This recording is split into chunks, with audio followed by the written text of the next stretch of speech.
내가 자유인이 아니냐, 사도가 아니냐, 예수 우리 주를 보지 못하였느냐, 주 안에서 행한 나의 일이 너희가 아니냐. 다른 사람들에게는 내가 사도가 아닐지라도 너희에게는 사도이니 나의 사도됨을 주 안에서 인친 것이 너희라. 나를 비판하는 자들에게 변명할 것이 이것이니 우리가 먹고 마실 권리가 없겠느냐. 우리가 다른 사도들과 주의 형제들과 게바와 같이 믿음에 참여된 아내를 데리고 다닐 권리가 없겠느냐. 어찌 나와 바나바만 일하지 아니할 권리가 없겠느냐. 누가 자기 비용으로 군 복무를 하겠느냐. 누가 포도를 심고 그 열매를 먹지 않겠느냐. 누가 양떼를 기르고 그 양떼 젖을 먹지 않겠느냐. 내가 사람의 예대로 이것을 말하느냐. 율법도 이것을 말하지 아니하느냐. 모세 율법에 곡식을 밟아 떠는 소에게 망을 씌우지 말라 기록하였으니 하나님께서 어찌 소들을 위하여 염려하심이냐. 오로지 우리를 위하여 말씀하심이 아니냐. 과연 우리를 위하여 기록된 것이니 밭가는 자는 소망을 가지고 갈며 곡식 떠는 자는 함께 얻을 소망을 가지고 떠는 것이다. 오늘 말씀은 복음을 위한 권리 포기와 헌신이라는 제목으로 말씀을 전하겠습니다. 오늘 본문에 대해서 우리가 잘 이해하기 위해서는 사도 바울이 그가 자비량 목회와 선교를 했던 것을 이해할 필요가 있습니다. 자비량이라는 말은 교회로부터 후원과 사례를 받지 아니하고 자기가 스스로 노력과 헌신을 통해서 그 사명을 감당한 것을 자비량 목회 또는 자비량 선교라고 표현을 합니다. 그래서 영어로는 자비량이라는 말을 텐트 메이커라고 씁니다. 그 이유는 사도 바울이 처음에 그가 텐트 깁는 것, 텐트 만드는 것을 배워서 그렇게 생활을 해가면서 복음을 전해서 그 말 자체가 자비량이라는 말로 텐트 메이커, 텐트 만드는 사람 이런 의미로 사용되어지고 있습니다.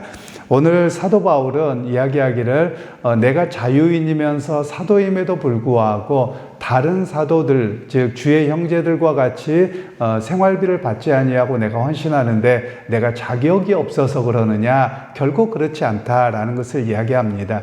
그러면서 모세의 율법을 신명기의 말씀을 가지고 이야기하면서 마치 소가 소의 입에, 그 밭을 가는 소의 입에 망을 씌우지 않고 때를 따라서 소가 필요하면 뜯어 먹는 것처럼 그렇게 하는 것처럼 사람에게도 일을 시켜놓고 아무것도 주지 않는다. 그것은 하나님이 보시기에 합당하지 않다는 겁니다. 그와 같이 나도 주의 일을 감당하면서 주의 사명을 감당하는데 그것을 통해서 성도들로부터 공급을 받는 건 당연한 일이다. 그럼에도 불구하고 내가 헌신하고 내가 스스로 자기 포기를 해서 이렇게 사역하는 것은 혹여라도 초대교회 또 이렇게 그가 개척하는 그 지역들이 처음 예수를 믿게 되어서 그들의 복음에 저 사람이 돈 벌려고 목회하고 선교하는구나 이런 오해를 사지 않기 위해서 내가 그렇게 헌신한 것이지 마치 내가 사도가 아니어서 내가 권리가 없어서 남들 보기에 그러니까 저렇게 행하는구나 이러기 위해서 그런 것이 아니다 라는 이야기를 오늘 본문에서는 말씀하고 있는 겁니다. 그는 분명히 사도적인 그런 그 권리를 포기하고 있죠. 당연히 받아야 될 어떤 그럼에도 불구하고 내가 스스로 포기하고 내가 스스로 헌신한다. 이런 이야기를 오늘 본문에서는 말씀하고 있는 것입니다. 즉 그가 진짜 사도가 아마 이 사람들 속에서는 이런 경우가 있는 겁니다. 아마 사도 바울이 다른 예수님의 형제들이었던 사도들처럼 사례를 받지 않고 이런 걸 보니까 저 사람 진짜 사도가 아니어서 그렇다. 그냥 인기만 얻으려고 한다. 뭐 이런 루머들을 많이 만들어내는 겁니다. 그런 상황에서 사도 바울은 내가 사도가 아니냐 또는 어떤 사람이 이런 이야기를 하는 겁니다. 저 사도 바울은 분명히 도망친 사람일 거다. 그래서 그가 자유인이 아니라 노예였는데 절에서 이렇게 행하는 거야. 우리에게 마음을 얻으려고 그러는 거야. 이렇게 말쟁이들이 있었던 겁니다. 그에 대해 사도 바울이 내가 자유인이 아니냐, 내가 사도가 아니냐, 내가 너희의 교회들을 개척하고 세웠던 사람임에도 불구하고 너희가 어떻게 그렇게 말거리를 만들어서 그렇게 행하느냐, 이렇게 그들을 이렇게 나무라고 또 그들에게 바른 신앙과 또 목회자를 향한 바른 개념을 갖도록 하는 내용이 오늘 본문의 말씀입니다. 그러면서 오늘 그는 복음을 위해서 즉 복음이 혹여라도 다른 사람에게 전달되는 것이 걸림돌이 되기 위해서 내 권리를 포기한 것이고 그리고 내가 헌신한 것에 불과하다 이런 것을 우리에게 말씀하고 있는 것입니다. 그러면서 또한 예를 드는 것이 군대의 이야기를 듭니다. 군대 이야기를 하자면 로마의 군대와 다른 군대가 좀 달랐습니다. 다른 나라보다도 로마의 군대가 강했고 그리고 로마의 군대가 세계를 제패했던 이유가 로마의 군대는 돈을 받고 하는 직업군인이었습니다. 그에 비해서 다른 나라들 같은 경우는 다른 나라 왕국들은 직업군인이 아닙니다. 직업군인은 왕을 보위하는 근위대에 조금밖에 안 되고 나머지는 전부 다 농사를 짓다가 갑자기 전쟁이 일어난다. 그러면 호출하며 그때서 와서 싸우는 사람들입니다. 그래서 로마의 군대가 세계를 제패할 수 있었던 것이 직업 군대였기 때문에 그렇습니다. 예를 들면 우리로 이야기하면 뭐 예비군하고는 좀 다르겠습니다만 그냥 농사를 짓던 사람이 갑자기 와라 그래서 하면 군사훈련을 제대로 받지 못했죠. 그러니까 그들은 전쟁에서 승리하기가 어려운 것이죠. 그에 반해서 로마의 군대는 황제로부터 급료를 받고 그리고 일반인들보다 훨씬 더 많이 받았습니다. 왜냐하면 죽음을 걸고 싸워야 되기 때문에 자기 목숨을 걸고 싸워야 되기 때문에 훨씬 더 많은 급료를 받았죠. 그렇기 때문에 이들은 직업군인이어서 제대로 된 훈련을 하게 되었고 그것을 통해서 전쟁에서 승리하고 세계를 제패하게 된 겁니다. 바로 그런 이야기를 들으면서 로마의 군인들도 다 일반인들보다 더 많은 급료를 받고 생활함에도 불구하고 누가 그냥 로마의 군인이 나 돈 받을 필요 없어요. 내가 돈 내서 할게요. 그런 사람이 누가 있느냐? 그것을 받는 건 당연한 것임에도 불구하고 그와 같이 나도 당연하게 사역을 통해서 사명을 감당하며 당연히 성도들로부터 공급을 받는 것이 당연한데 내 스스로 포기한다. 이렇게 이야기를 하고 계시는 겁니다. 혹시 이 본문을 보면서 우리가 잘못 오해하지 않아야 될 것들이 있습니다. 아니, 사도 바울도 그랬는데 목사님이나 사역자들도 이래야지요 라고 말하는 것은 합당하지 않는 겁니다. 사역자들이 교회로부터 당연히 사례를 받고 생활의 보조를 받는 것은 당연한 권리입니다. 그럼에도 불구하고 성도 어느 교회에 또 개척하는 목사님들이나 또는 자기를 낮추어서 헌신한다. 정말 귀한 겁니다. 우리가 그렇게 바라봐야 되는 것이지 누구는 저렇게 하는데 이래요 라고 말하는 것은 고린도 교회의 잘못의 모습과 동일하다라는 것을 성경에서는 말씀을 하고 있습니다. 그래서 오늘 이 본문을 통해서 우리 각자의 이야기하는 것은 1차적으로는 교회와 목회자의 관계, 사역자들과의 관계가 1차적인 것이고 그리고 2차적인 적용을 할 때는 우리의 삶의 자리에서 이야기입니다. 오늘 우리의 삶에 보면 내 권리, 이익과 관련되면 악착같이 그것을 찾으려고 하는 시대입니다. 그래서 그걸 못 찾으면 바보야 왜 저렇게 살아 이렇게 하는 사회 문화가 되어버렸거든요. 그에 대해서 사실 우리가 어떻게 해야 되느냐, 내가 믿음 생활하기 때문에 악착같이 자기 것만을 찾아가는 그 세대에서 나는 내 스스로 포기할 수 있다. 또 사람과의 관계에서 내가 예수 믿기에 내 자신을 내려놓을 수 있다. 이런 모습이 되어야 함을 이야기하는 겁니다. 예를 들면 우리 가정의 이야기로 하면 그렇습니다. 가정들이 보면 부모님들이 재산을 이렇게 물려주거나 또는 돌아가신 이후에 갈등들이 참 많이 일어나는 것 같습니다. 주위에서 많이 듣습니다.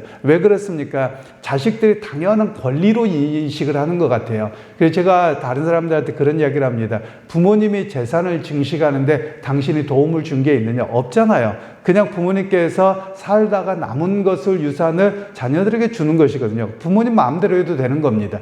그런데 우리는 어떻게 하냐? 누구가 좀 욕심부리고 누가 뭐하면 왜 그렇게 하느냐? 심지어는 법원에까지 가는 사람들이 종종 있더라고요. 그리고 서로 얼굴도 안 보고 살아가는 사람들이 있는 겁니다. 그게 잘못됐다라는 겁니다. 오히려 그리스도인이면 어떻게 해야 됩니까? 누가 욕심부립니까? 그래 너 많이 가져라. 나는 예수 믿으니까 하늘의 소망 갖고 살아가는 거니까 나는 포기하려다. 이런 삶이 진정한 그리스도인의 삶이라고 이야기하는 겁니다. 물론 또 어떤 분이 이런 분이 있어요. 아니 내 형제도 예수 믿는데 그래요.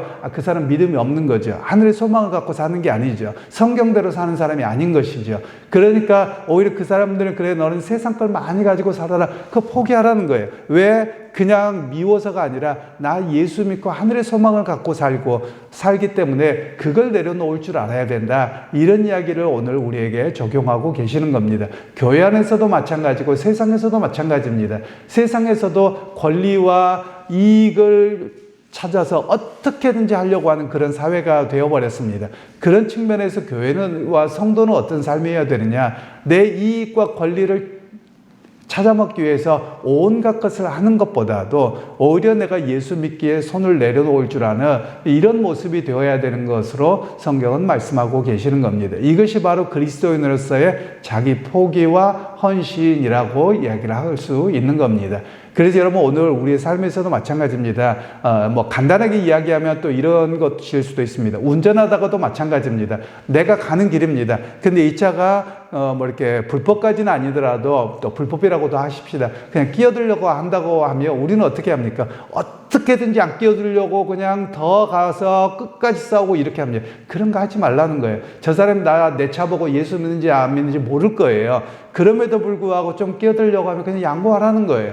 이게 그리스도인의 삶의 모습이다라는 것을 이야기합니다. 그래서 여러분 우리가 어떤 것을 이익을 얻기 위해서 온갖 것을 위해서 그렇게 해서 욕심을 부리고 살아가는 삶이 아니라 내려놓고 포기하고 그리고 헌신하고 그리고 다른 사람을 배려하고 이런 모습이 바로 그리스도인의 삶의 모습이다. 당연한 것을 당연하다고 내가 얻는 것보다도 당연한 것을 믿음 때문에 복음 때문에 내려놓을 줄 아는 사람, 이런 사람이 그리스도인으로서 살아가는 헌신의 모습이요 배려의 모습인 것으로 이야기를 하고 계시는 겁니다. 그러게 여러분 오늘 하루를 살아가실 때 다른 사람보다도 삶의 자리에서 조금 더 헌신하십시오. 그리고 내 권리와 내가 당연히 받아야 될 이익을 조금 손해보십시오. 그것이 바로 오늘 사도 바울을 통해서 주께서 우리에게 주시는 말씀입니다. 그래서 그 믿음으로 오늘 또 승리하는 자리에서는 여러분 모두가 되시기를, 또 삶의 실천으로 이루어지는 하루가 되기를 주님의 이름으로 축원합니다. 하나님, 오늘 또 우리에게 말씀을 통해서 사도 바울의 당연한 권리를 가지고 있음에도 불구하고 복음을 위해 자기 권리를 포기하고 헌신했던 아름다운 모습, 믿음을 따라 살아가고 하늘의 소망을 갖고 살아가는 삶의 모습을 우리에게 보여주었습니다. 하나님, 오늘 우리도 삶의 자리에서 우리 자신의 권리를 포기하고 때로는 헌신하고 낮아짐을 통해서 복음을 따른 삶의 모습이 우리 가운데 있게 하옵소서. 예수님의 이름으로 기도하옵나이다. 아멘.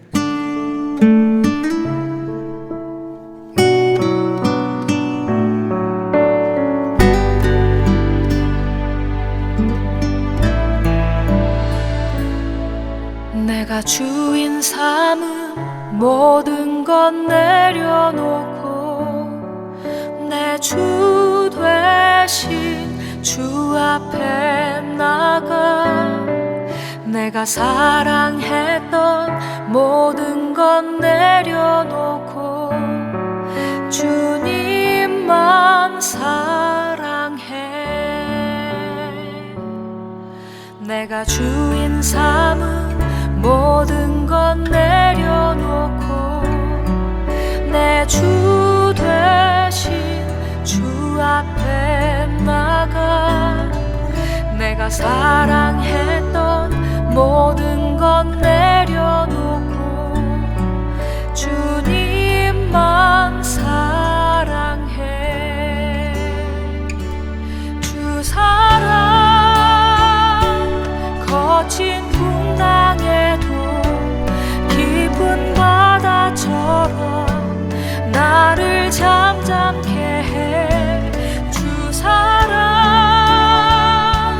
내 영혼의 반석 그 사랑 위에 서리.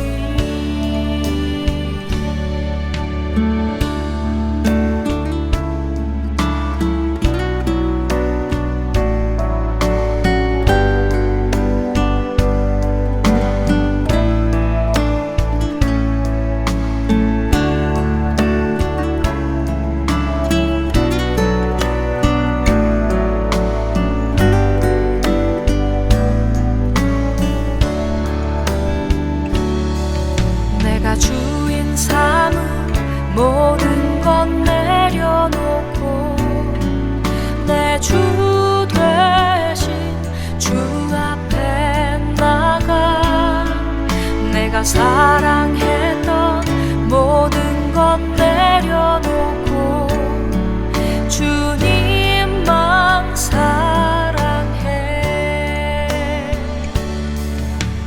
주인 삼은 모든 것 내려놓고 내 주 되신 주 앞에 나가 내가 사랑했던